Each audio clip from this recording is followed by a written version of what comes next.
The evening was calm, the kind of silence that hides a storm behind it. Nadia was folding laundry near the window when she heard the sound of a car stopping outside their small house. It was almost dark. The air smelled of dust and jasmine. At first, she thought maybe a neighbor had come by mistake, but when she looked through the window, her heart skipped a beat. Aisha. Her daughter was standing there, still in her bridal dress, the same white and gold gown she had worn only yesterday.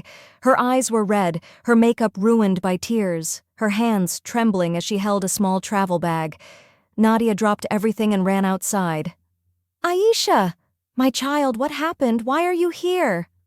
Aisha's lips moved, but no words came. Her body shook as Nadia pulled her into her arms. "Mom, I couldn't stay there," she whispered, her voice breaking. Her father, Rashid, came out from the veranda, confused and worried. "What's going on? Why is she back? Where's Zain?" Aisha couldn't look at him. She lowered her head and said only one sentence, softly but clearly. "Please, Dad, don't ask me anything tonight." Inside the house, silence filled every corner.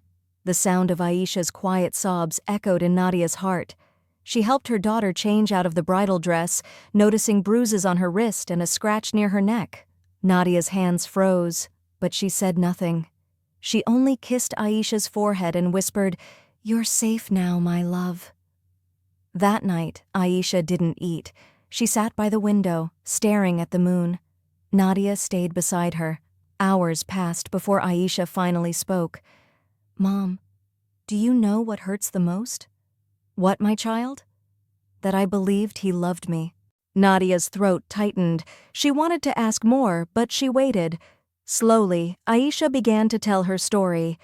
After the wedding, when she reached Zain's house, everything changed. The warm smile he had on the wedding day disappeared. He hardly looked at her.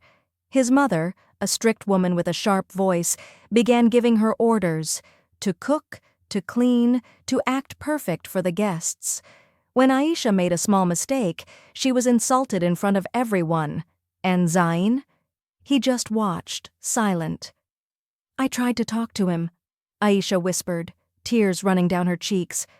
"I told him I was scared, that his mother was being cruel. He said I should adjust, that every woman has to suffer in marriage. I thought maybe he was right, until I saw something on his phone." Nadia looked at her daughter carefully. "What did you see?" Aisha's voice fell to a whisper. "Another woman. Messages. Photos. He said she was just a friend, but they were planning their future together. They even joked about me, calling me his responsibility." Nadia gasped. Aisha's hands were shaking. "When I confronted him, he lost control. He pushed me. I fell, and then his mother came and said, 'Don't start drama, girl. We don't want this kind of daughter-in-law.'" Nadia hugged her tight, her eyes wet. "My child, you did the right thing coming back." But Rashid didn't take it so calmly. The next morning, he went to Zain's house, demanding answers. Zain's parents denied everything. "Your daughter is oversensitive," his mother said coldly. "She can't handle marriage." Rashid saw through the lies. When he looked at Zain, the young man couldn't meet his eyes. His guilt was written all over his face. That evening, Aisha sat quietly in the garden, staring at her wedding bangles. She removed them one by one, letting them fall into the grass. Nadia watched silently from the doorway. Aisha whispered, "I loved him so much, Mom. I gave him everything, my trust, my respect. And he just broke me." Nadia walked to her, knelt beside her, and said softly, "Sometimes love shows its real face too late, but it's better to see the truth than live inside a lie days past." Aisha refused to return to Zain. The neighborhood began to whisper. People said cruel things, that she must have done something wrong, that a good wife never leaves her husband. Rashid grew angry. "Let them talk," Nadia said. "We know our truth." One evening, Aisha received a call. It was Zain. His voice sounded calm, almost gentle. "Aisha, can we meet? I want to fix things against her mother's advice," Aisha agreed, hoping for closure. When he arrived, he looked different, tired. maybe even ashamed. "Aisha," he said quietly, "I made mistakes." She looked at him, her eyes empty. "Mistakes, Zayn? You call betrayal a mistake?" He tried to touch her hand, but she moved away. "You don't understand," he said sharply. "If you tell anyone about that girl, I'll ruin you." "No one will believe you," Nadia, standing in the next room, heard everything. She rushed in, her voice shaking with anger. "Get out of my house, Zayn. You already ruined her life once. Not again." Zayn glared at them both, his pride wounded. He left, slamming the door behind him.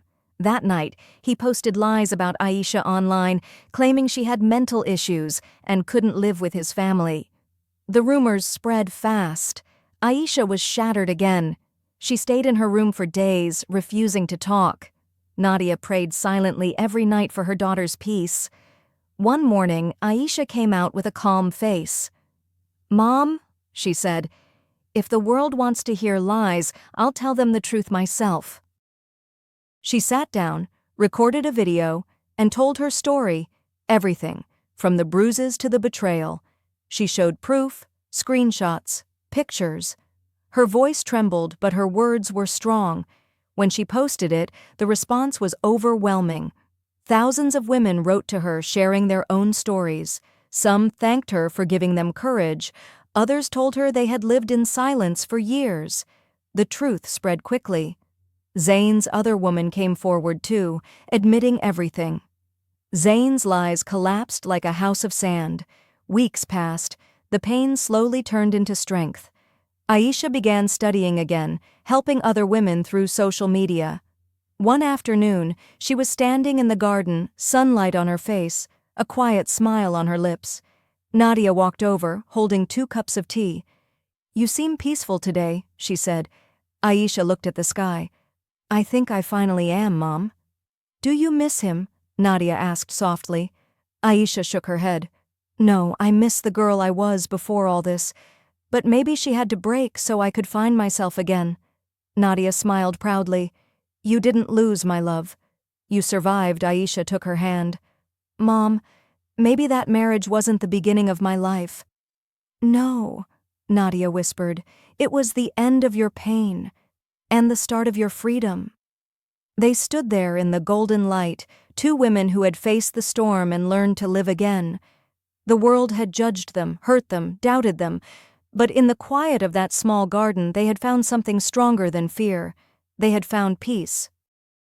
The days after Zayn's scandal felt like slow-moving shadows. Aisha's life had stopped, but the world kept spinning.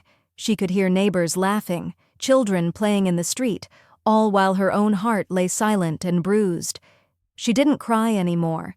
She simply stared at nothing, lost somewhere deep inside her thoughts.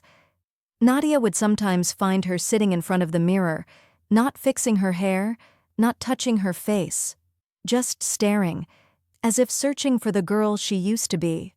One evening, as the rain fell softly outside, Nadia entered her room with a cup of tea.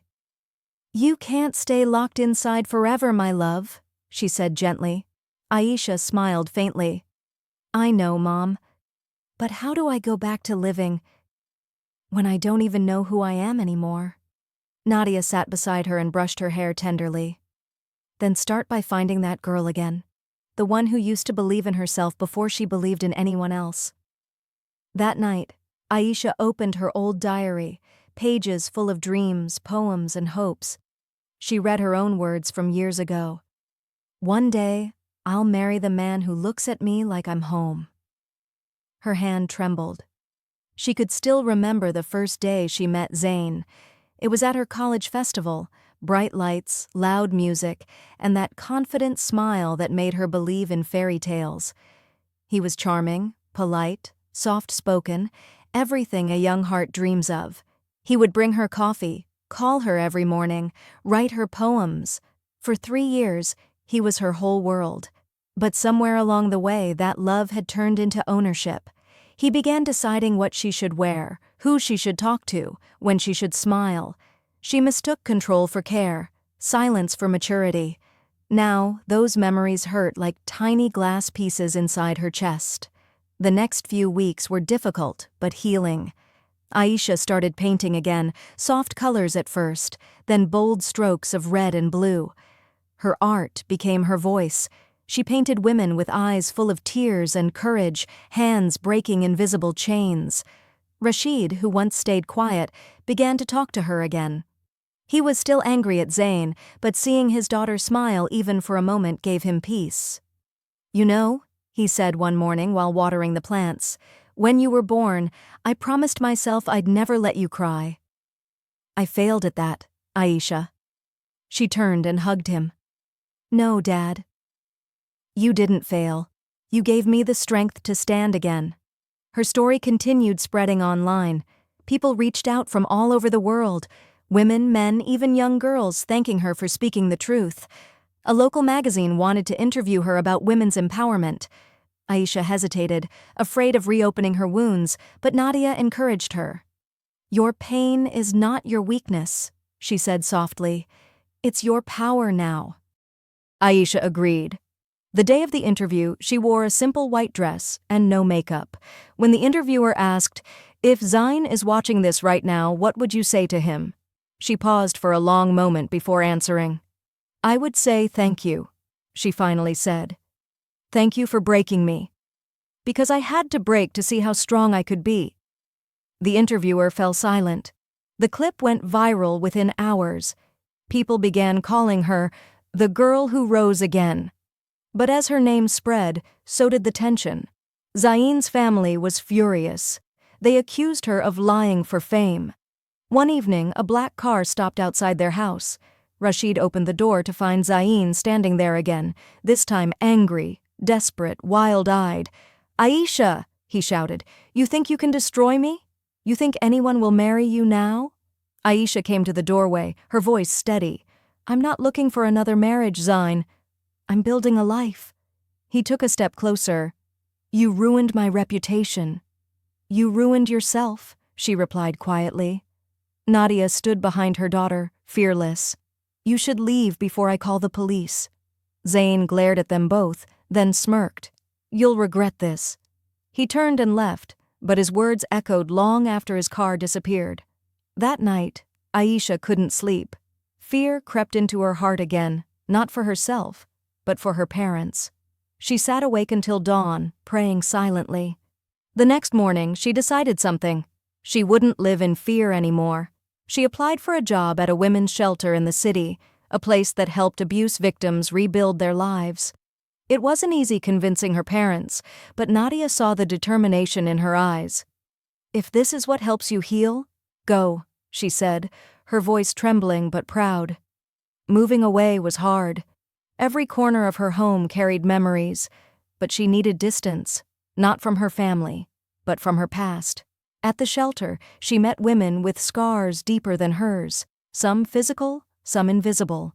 She listened to their stories, cried with them, and slowly began to laugh again. Her pain had turned into empathy. Her weakness had turned into light. One afternoon, while she was helping a little girl draw, she heard laughter behind her. She turned and saw a young man standing by the door, holding a box of donated books. His name was Rayyan, a quiet volunteer who smiled with his eyes. He greeted her politely, not asking questions about her past, not offering pity, just kindness. For weeks they worked together, talking, sharing tea, discussing life. Rayyan admired her strength but never pushed too far. One day he said softly, "You know, people think pain makes us weak. But sometimes pain is just a seed for something new." Aisha looked at him for a long moment. For the first time in months, she felt warmth that didn't hurt. But she also knew she wasn't ready. Not yet. That night, she wrote in her diary again, "Maybe love will come again someday. But this time, I will love myself first." As the sun set over the shelter that evening, Aisha stood by the window, feeling the wind touch her face. Life had broken her, but it had also rebuilt her. Far away, Zayn watched her video again, the one where she said, "Thank you for breaking me." For the first time, he looked into his reflection and saw not a man, but a coward who lost something pure. He tried to call her once, but stopped midway. He knew it was too late. Aisha's story had moved from tragedy to transformation. But her journey was not over yet, because destiny had one more test waiting for her. The next morning, the rain had stopped, but the world outside looked dull and colorless, just like Emily's heart. She sat by the window, holding a mug of untouched tea. Her mother, Mrs. Carter, watched her quietly from the kitchen doorway. She wanted to speak, to comfort her. But what words could possibly heal a wound like that? "Mom," Emily whispered finally, her voice trembling, "why do people lie when they say they love you?" Mrs. Carter walked over slowly, placing her hand on Emily's shoulder. "Because, my dear, sometimes people don't know the difference between love and selfishness." Emily's eyes filled with tears again. "He said he loved me, Mom. He said we'd build a future together, and all this time, he was living another life." Her mother sighed. "You have two choices now. You can let his lies destroy you, or you can rise and rebuild your life stronger than before." Emily nodded faintly, but her chest still felt heavy. It wasn't just betrayal, it was the death of a dream. That night, as she lay in bed, sleep refused to come.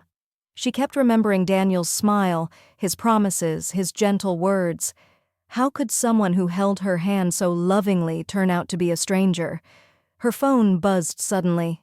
It was Daniel. "Daniel. Please, Emily, let me explain. Don't shut me out." "Emily. Explain what? The second life you hid from me? The lies you built our marriage on?" "Daniel. It wasn't all lies. I did love you. I still do." "Emily. Then why her, Daniel? Why that woman?" "Daniel. Because I was weak. And I didn't know how to tell you the truth." Tears blurred Emily's vision. She threw the phone aside and buried her face in the pillow, muffling her sobs. Her heart wanted to forgive him, but her mind screamed that some betrayals could never be undone. The next morning, she made a decision. She packed her bags and went to the city, not to run away, but to start over. She found a small apartment and got a job at a local art studio. Days were lonely, but slowly she began to paint again. Her art became her voice, every stroke filled with pain, loss, and strength. Weeks turned into months. The pain was still there, but it began to soften. Emily was no longer the same fragile girl who came home crying after her wedding. She had become a woman who had faced betrayal and survived it. One evening, her mother visited her studio. She stood silently before a canvas, a painting of a woman standing in the rain, her eyes full of tears, but her head held high. Mrs. Carter smiled faintly. "Is that you?" Emily nodded. "Yes, that's the day I came home after the wedding, the day my old self died." Her mother hugged her tightly. "And the day a stronger you was born." But life wasn't done testing her yet. Just as peace began to return, Emily received a letter from Daniel. It was handwritten, trembling, and filled with words that bled guilt. Greater than, "Emily, I don't expect forgiveness, but please know, I'm paying the price for what I did. The other woman was never what I wanted. She's gone now. I'm sick, and maybe this is what I deserve. But before I go, I just want you to know, you were the only truth in my life." Emily's hands shook as she read those words. Her mind was torn, between anger and sorrow, between justice and compassion. Should she see him one last time, or should she let the past stay buried forever? She stood there, staring at the letter as the tears fell again, quietly, like rain on broken glass. And as the sun set outside her window, Emily realized that forgiveness wasn't about him anymore. It was about her own peace. The letter lay on Emily's table all night. She couldn't sleep. Every time she closed her eyes, she saw Daniel's face. The man who broke her heart, the man who was now asking for one last chance to speak. By sunrise, she made her decision. She would go. Not for him, but for herself. She needed to face the ghost that had haunted her for months. The hospital smelled of antiseptic and quiet despair. Emily's heart pounded as she walked down the white corridor. When she entered Daniel's room, he looked smaller, weaker, his once bright eyes dimmed by illness. He looked up. The moment their eyes met, time seemed to stop. "Emily," he whispered, "I didn't think you'd come." "I almost didn't," she said softly, standing near the door, "but I needed to see the man who turned my love into a lie." Daniel lowered his eyes. "I know I hurt you." "I wish I could take it back." Emily's voice trembled. "You can't. You destroyed something pure. You broke me, Daniel." He closed his eyes. "I know. And I've paid for it every single day since you left." Silence filled the room. The sound of the heart monitor echoed like a faint reminder of time slipping away. Then Daniel reached out a trembling hand. "I'm not asking for forgiveness. I just wanted to say, thank you. You taught me what love really was, even if I failed to honor it." Tears filled Emily's eyes. She stepped closer, her anger slowly melting into something softer. Sorrow, maybe even mercy. "You know," she said quietly, "for a long time I thought forgiving you would mean forgetting what you did, but now I understand. Forgiveness isn't for you. It's for me." Daniel's lips curved into a weak smile. "Then maybe I can go in peace." Emily took his hand gently. "Rest, Daniel. I forgive you." A single tear slid down his cheek. Moments later, his hand fell still. Outside, the evening sky was painted gold and purple. Emily stood under the trees, feeling the wind brush against her hair. For the first time in months, she felt light, as if a heavy stone had been lifted from her chest. She looked up at the fading sun and whispered, "Goodbye, Daniel."